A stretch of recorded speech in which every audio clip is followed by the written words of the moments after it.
Hi guys, welcome to Beyond Knowledge.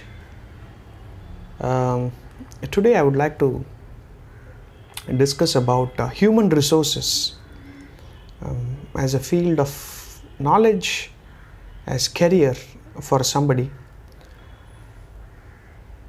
When I do interviews across the world, I would say maybe India, Middle East and other countries,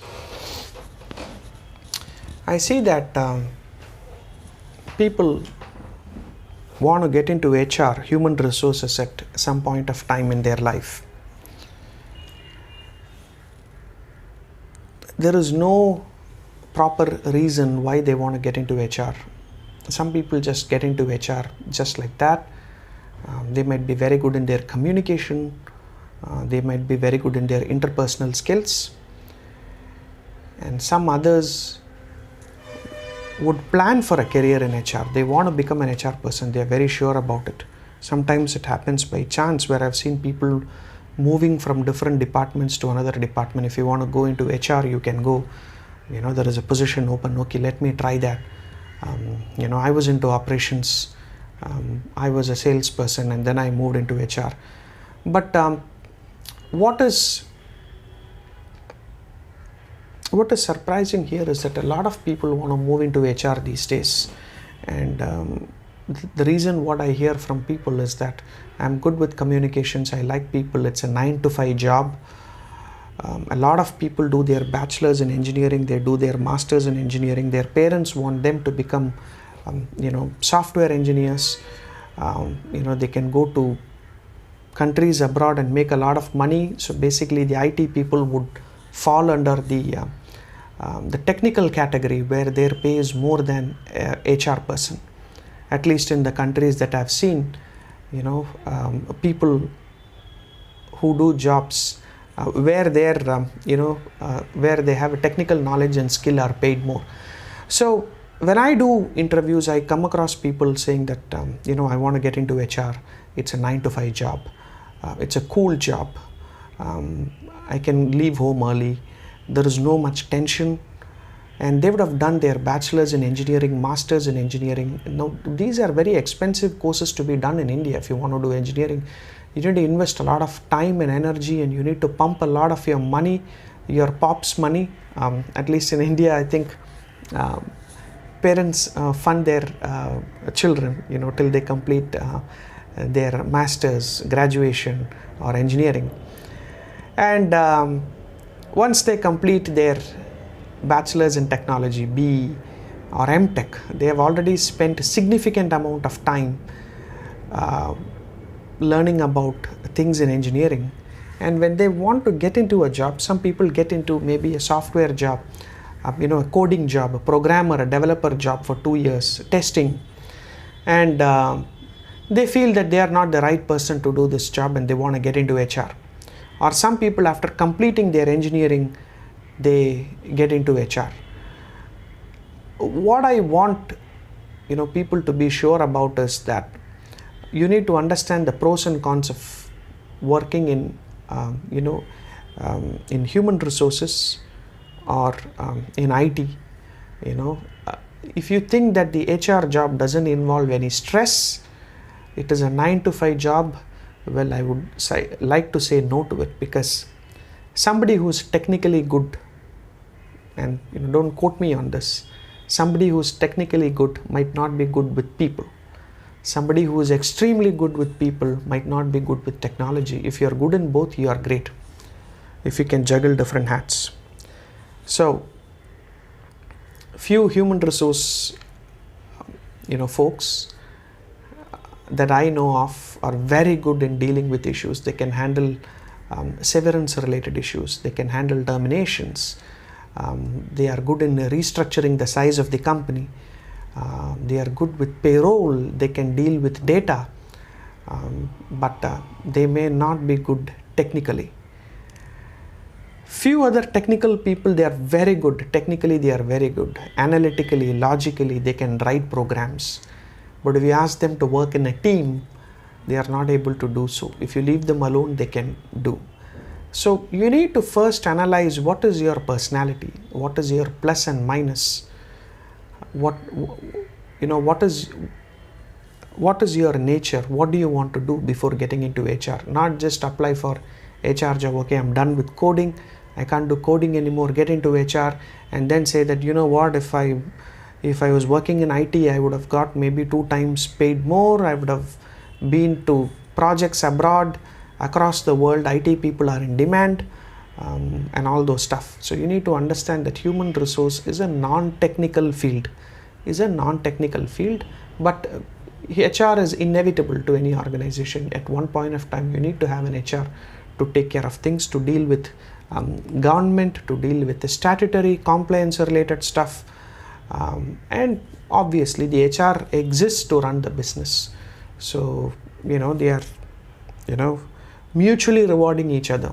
So business cannot be without an HR, and an HR cannot work without some kind of a business happening, because we are there for the employees. We are there for the people, to hear their concerns, to sort out things. We are not going to work with walls and pillars. So before you come into HR, think about these things. What kind of a person you are? Are you angry? Are you short-tempered? Are you good with your communication skills? Can you do a job that is repetitive in nature, that is mundane? Can you do that job every day? And what is the level of creativity that you expect in human resources? But sometimes you might be doing the same stuff for months together. There can be interesting discussions where you'll be called by the board to participate, and you would be asked to give your views on what you think about employees, what you think on the current salary structure, what you think on improving the morale of the employees, giving great ideas to the management. All these things can be great, but sometimes I've seen in huge organizations that HR is not able to come to the decision making room. The payroll HR keeps working on payroll related stuff from morning till evening. He says, hey, don't disturb me, I'm going to work on payroll the whole day. Somebody who is working on recruitment says, I have 50 positions to close, I'm going to work on recruitment from morning till evening. And at one point of time, they come and say that there is no growth for me, I don't see anything happening, I'm just doing the same job from morning, and I think I made a mistake. I shouldn't have come into HR. I should have been in software, I should have been in IT, I could have applied for a permanent resident abroad and all those stuff. So please think twice before you get into human resources, because doing a technical job is very different from doing an HR job. You need to have a lot of patience, you need to have very good interpersonal skills, you need to have very good communication skills to convince employees and the management, and you should also be in a position to absorb stress, how to deal with stress. It depends upon how you handle stress. It's different for different people, but one cannot say that in today's corporate world somebody doesn't have stress. It depends on how you take it. Stress is always going to be there, because you're going to be sandwiched between the employees and the management. Sometimes you may have to hear to what the management says, and employees might not be agreeable to it. Sometimes you might have to hear what the employees say, go back to the management and talk about them. There can be cost related issues, there can be cost cutting that is happening within the company, there can be termination happening within the company, there can be instances where people will be put on disciplinary related issues. People may not agree with it. Everybody thinks that they are a great performer, most of them don't know what is their strengths and weakness.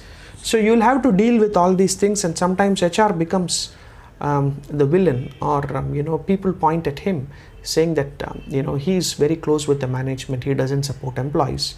Or when you move too much towards this side, then people say that he's always supports the employees, he is not able to understand things from a larger perspective, how things work in an organization. This is the limited budget we have this year. We don't have money for training, we don't have a training budget, we don't have a travel budget, and it is a responsibility for the HR to go and convince employees, to motivate them. So the whole game revolves around between people, between employees, and between the management. People have different concepts. You try to align the management's view with what the employees say, you try to align the employees' view with the management. So that's the role that you play. You are a good cop at one point of time, you are a bad cop at one point of time. So you need to be able to deal with all these challenges. You need to think twice before you get into human resources. or get into any job as such, you need to think twice. Where does your passion lie? What do you want to become in future? What are your financial goals? Do you want to settle abroad? Do you want to be in India? Do you want to be in any other country? I live in India, so a lot of people are interested to move to other countries where they get paid more, or maybe opportunities are more, or quality of life is good. Few people like to live in India because they say that they can't miss this country.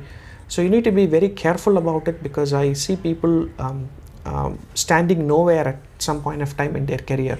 They are neither technical, neither they are a great HR person, and it becomes a disaster.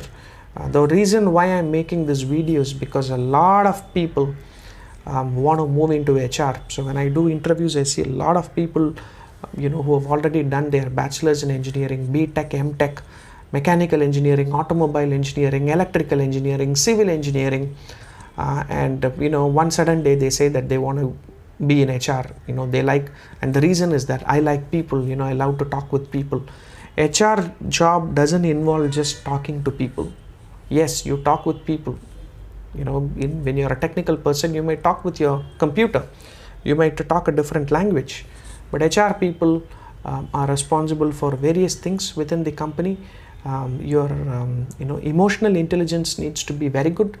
The way you deal with people, the way you solve issues, is very, very important, and that's what makes a good HR person when you reach a top level, when you're a manager or a senior manager. It's not the day-to-day mundane operational work, but how good are you in retaining employees, how good are you in motivating employees, how you're able to sort out employee related issues. These are the things that is very, very important once you fall in the eyes of the top management. So guys, if you have any questions, look at my email below. HR folks who are not able to decide on what career they want to do in their life, please feel free to contact me in my email below. I'll be happy to provide you some kind of guidance on that.